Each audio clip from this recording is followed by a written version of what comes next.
Sorry guys, but my computer's being really slow. Give me just a sec.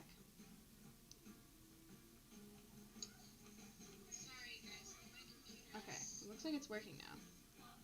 We're having a day. We're having a day with the technology again. I don't know what's going on. All right, looks like we're working. Hey guys, we're here. Everything should be good. That's going. Cool, perfect, beautiful. All right, I have a Harry Potter musical playing in the background today. Today we are first going to talk about the new Brilliant event. So let's go ahead and open that bad boy up. Let's see. We are on Orange Wizard's Twitter, of course, so make sure you're following Orange Wizard because Orange Wizard makes all of our awesome graphics.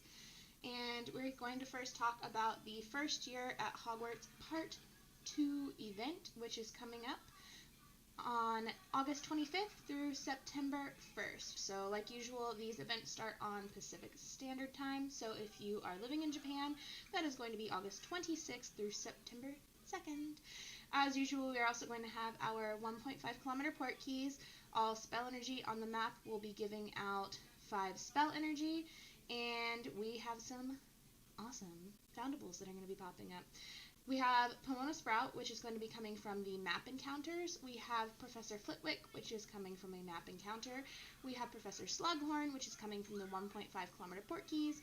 And Professor Trelawney, which is coming from the event tasks. And then we also have Nearly Headless Nick, who will be coming from the fortresses. So just like usual with the whole social distancing and Miss Rona and everything, if you are not able to go out and walk your port keys, I'm sorry, I need to take a drink.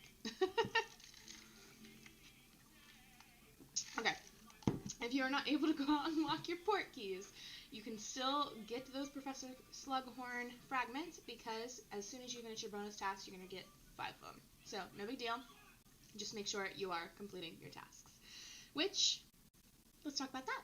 So, for part 1 of 4, we have to collect 2 ingredients or portmanteaus from the map, use the time for trace detection 1 time, and return 5 brilliant Pomona Sprout foundables.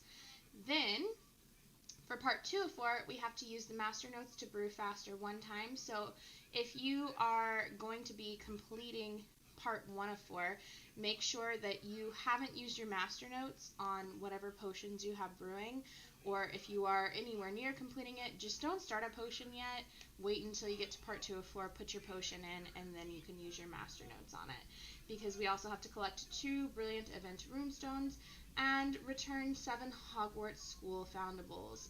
Collecting the Brilliant Runestones, I think, is pretty easy. After you get a few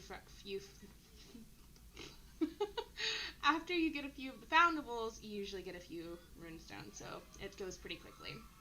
And then we also have to return, did I already say this? We have to return 7 Hogwarts School foundables, so yeah. Part 2 of 4 is going to be pretty easy. We'll get through it pretty quickly and move on to part 3 of 4, where we have to use 3 Hogwarts School runestones. I am having the hardest time talking today. I apologize, guys.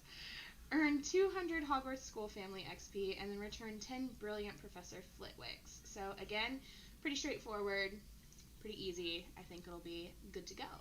Then part 4 of 4, we have to complete 5 wizarding challenges with 3 or more teammates, earn 300 Brilliant Family XP, and collect 10 mysterious note pieces by returning Brilliant Event foundables.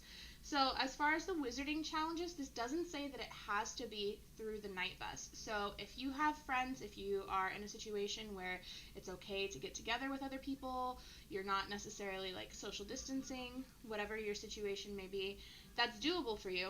So go ahead and get with your friends and play, because it's even more fun to play in person. But you know, if you don't have that opportunity, then the night bus is always easy and doable, and you can do that in any chamber. So just pop in, see how many people are in another chamber, and go into that chamber with them, or you can start a new chamber and just keep an eye on the timer and make sure that somebody pops in with you before the time runs out. So that'll be pretty easy and pretty straightforward. And then, yeah, getting the mysterious note pieces, I think, you know, that's obviously random, but it'll go pretty quickly. And so will the Brilliant Family XP, as long as you are getting those specific foundables, so you'll be fine. And then moving on to the bonus section, So as you guys know, we can finish all the tasks we want, but there's always a bonus. This time, we don't have as many tasks to complete, so I think that's really good because I know a lot of people, including myself, have recently been struggling to try and complete all the tasks for the events. So we have to earn 10,000 Wizarding XP, return 45 Brilliant Foundables, win your highest unlocked chamber, defeat 7 formidable foes and challenges, and then cast 30 good or better spell casts.